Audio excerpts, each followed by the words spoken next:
Fun fact, the creator of the MC server isn't with us anymore. He's not dead. He just got bored after yeeting the Ender Dragon and he left the server. And on that day, the entire world mourned. Both because they missed him and because they could see who was left behind to manage the MC server. Why is this important, you ask? Well, it's important because the person who was left behind to manage the MC server was me. And I'm not that big brain. And I don't know how to manage an MC server.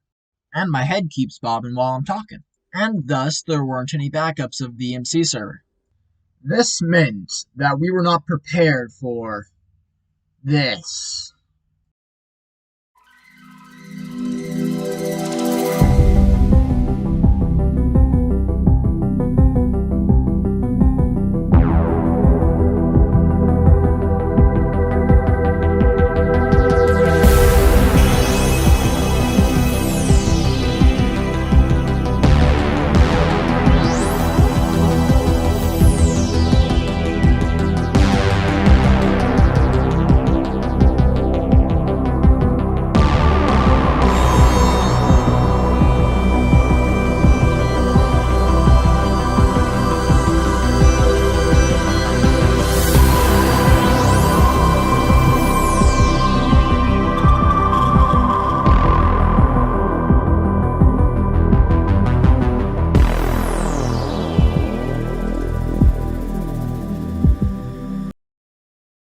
So, how did this all begin? That's probably a long and interesting story. Or it might be boring. I'm not really one to judge. We don't know a lot of the details as to the entry of this man into the server because when he was banned, all of his messages got deleted. As to his entry method, I have no clue. There are a million invites to NHS Council floating around on Google Classrooms and Modo, the internet in general. Admittedly, that's like 90% my fault. At first, we thought it was a queenly elf come back from beyond the grave, but that was disproven very quickly. They still banned Queenly, though. You probably want some context for that. Back in ye olden days, when the server was young, Queenly had been banned for the crimes of being annoying. That and posting crash gifs.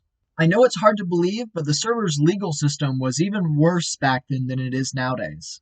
After being banned, multiple times I think, he proceeded to peacefully play Minecraft and steal memes for like a quarter of a year. There will always be casualties in war. Getting back on topic, how did one man wreck all the bases close to spawn so quickly? The answer? Hacks. He flattened the tops of most of the floating islands at spawn, completely shaving like the upper half of them off, coating some in water and turning others into floating pillars of lava. He straight deleted people's bases. Probably one of his most impressive removals was Fort Gamer Ethnostate, and the monuments surrounding it. Basically, Fort Gamer Ethnostate was a walled structure not far from spawn which provided free shelter, food, and access to a strip mine for new players on the server. Its entire surface was bombed, and a new layer of dirt was added in order to make it seem as if nothing had ever been there in the first place. The dragon egg, which was stored in Fort Gamer Ethnostate, was also nowhere to be found. Shout out to Mudcat for finding the dragon egg. Roger, the massive statue which overlooked Gamer Ethnostate, was also straight deleted. These massive builds took enormous amounts of material to create, and Mick Nukes spent hours working on them.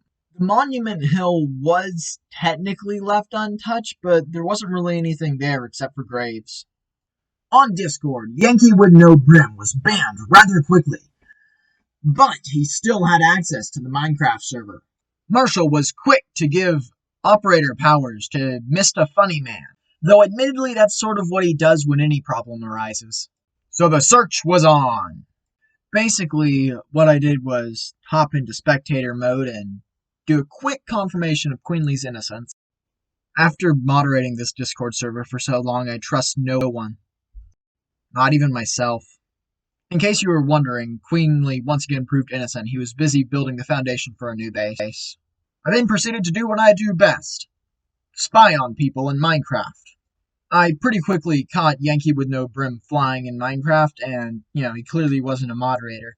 His name on this MC server wasn't Yankee with No Brim, but I can't quite remember what it was because it's been a while at this point. Once Yankee with No Brim was banned for a second time in a second location, we exited the crisis phase of the crisis and entered the yell at Marshall for allowing this to happen phase of the crisis.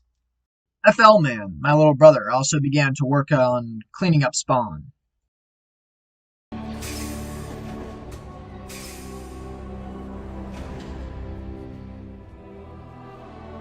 Master Skywalker, there are too many of them. What are we going to do?